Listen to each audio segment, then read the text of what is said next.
Well, hello. So this is a loving message for Megan McCain. May come off a little rough, but I do it with love and some personal advice. Because I love Megan McCain. I believe in her soul. I believe in who she is as a human being and her passion, her bravado, her energy, her ability. I believe she's a genius, but I think that there's so much energy both on the inside and from the outside that is just too much. It's just too much that is hindering her true, genuine revelation as a human being. And I believe I have some ideas, as to how that may be a better process into it. And I have both options as to whether Megan comes back to the view or Megan does not come back to the view, and some ideas that may benefit everybody involved. So let's first dive into Megan herself. Megan, I believe, is a very passionate, amazing human being who genuinely cares, and you can tell in her bravado, in her voice, and her impulse.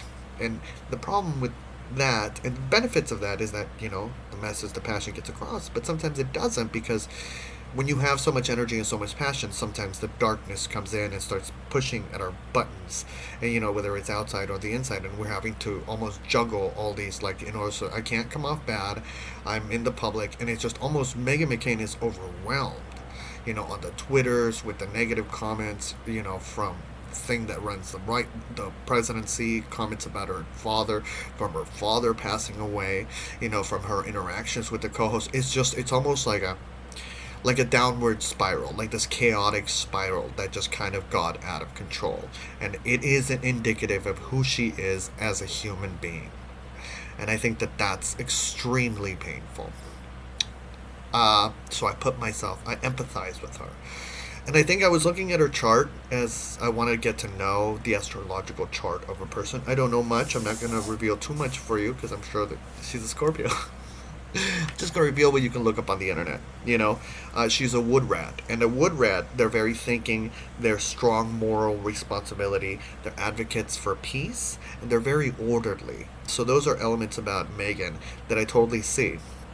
And then we've got the moon in the Libra, which I also have the moon in the Libra.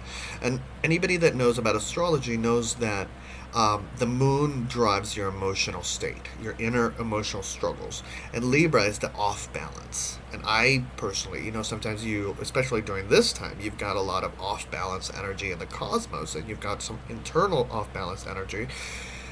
So it's about taking that moment, taking that breath, understanding that everything is good. I know it's hard. It's a hard one because everything is a lesson that we can learn from in order to grow and become a better human being. So, my advice for Megan, right? I feel that for me personally, I don't think that Megan should come back on a regular basis. I think that Megan should come in maybe like once a week, alternate with Anna, but then that would be like such an obvious, like, you know what I mean? So, the other question is if she stays. If she stays, I think that, and it's almost like rewarding. I think Megan should have her own YouTube channel. Megan, I think you should have your own YouTube channel. I think that you should have the freedom to do whatever it is that you want. I don't think it should be tied to ABC. I think in your contract, ABC should come in and say, hey, you have your own YouTube, you do your own thing, and have your own opinions, and just have a disclaimer that that has nothing to do with the view, and that's your own personal point of view. And I think that you should be allowed to talk about your brand in that way, and then separate the two. I think that that would give you a really good freedom. I think that you should dive into comedy. I don't think that you should just stick to giving your opinions about things. I think that you are a brilliant human being, and I think that you really need to start thinking about other brands. And particularly because of your past influence with comedy, I think you should then consider creating your own SNL for Fox. That'd be nuts, right?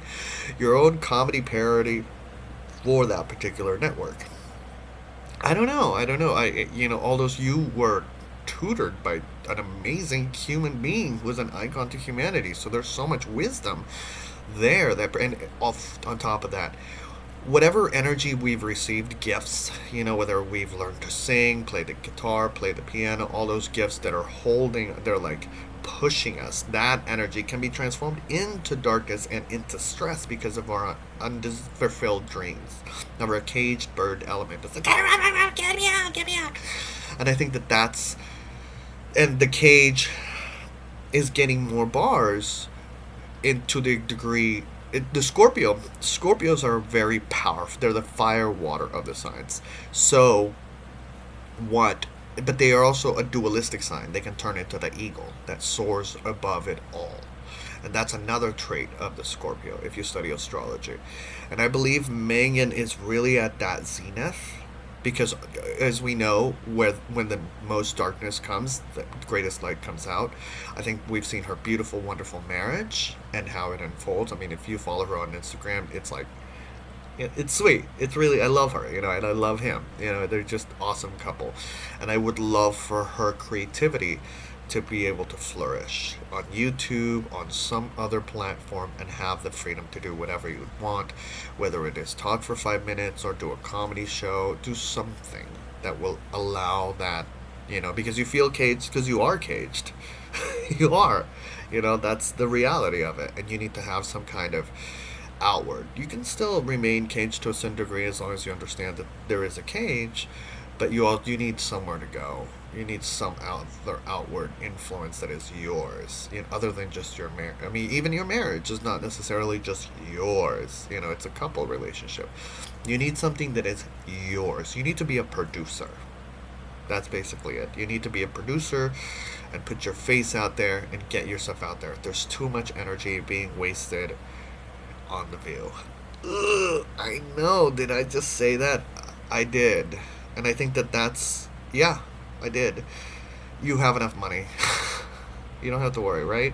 And I think the other thing that you need to think about is that you are now with the McCain name. There will come a point in time when we will forget your father. I know. It's horrible. I will forget me. We'll forget humanity. We'll forget everything. So in order to keep that legacy going and build on it, and I don't know what a legacy means. You have to also associate yourself to your father and your family. So what we're seeing right now, and I'm going to be a little harsh, we're seeing a self-involved, argumentative, combative, insensitive human being. And I love you. Like, I totally, girl, Hasbe Shalom, I'd take one for you. And I love you, but as, we're not friends. But as someone who cares about you, this is what I'm saying to you. This is, what is happening.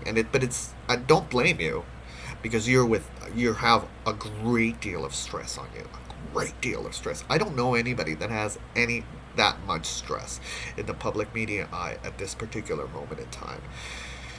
So, as someone who would like to be a friend, I say to you, YouTube, brand yourself out, get your name out there, paper dolls, I don't know, save the children, different elements, just, focus on you.